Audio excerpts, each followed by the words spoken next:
Ah, l'amour. Ce truc dont tout le monde parle, comme si c'était fluide, facile, naturel. Comme si tu pouvais faire infuser ton thé 2 minutes et le boire dans la foulée sans te brûler. Sauf que dans la réalité, c'est beaucoup plus complexe. Un cocktail qui secoue avec des ingrédients qu'on n'avait pas forcément prévus.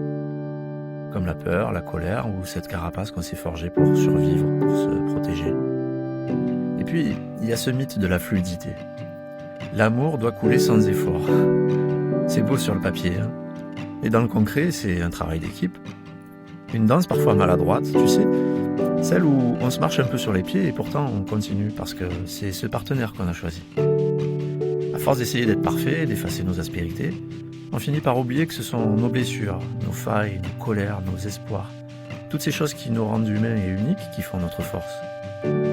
Parce que bâtir un foyer, fonder une meute, c'est jamais un long fleuve tranquille.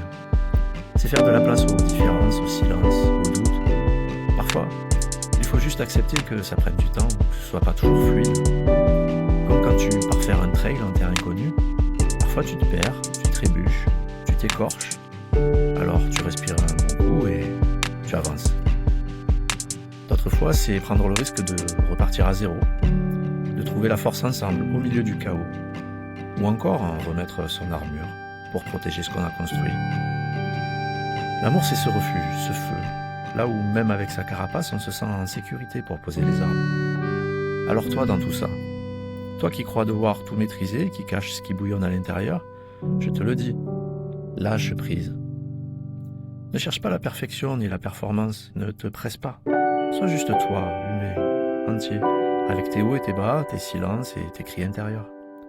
Parce que c'est là, dans ce chaos imparfait, que l'amour véritable trouve sa place. Et si ça te fait un peu peur, c'est normal. Ça veut juste dire que t'es vivant. Et si ce chaos imparfait, c'était justement le feu intérieur qui chauffe la vraie connexion? L'amour instagrammable, fluide et lisse, c'est souvent un feu de paille. Le vrai amour, lui, il flambe, il crépite, il dure comme un feu de camp, même si parfois il brûle un peu les doigts. Mais si on se brûle jamais un peu, comment savoir qu'on est vivant ?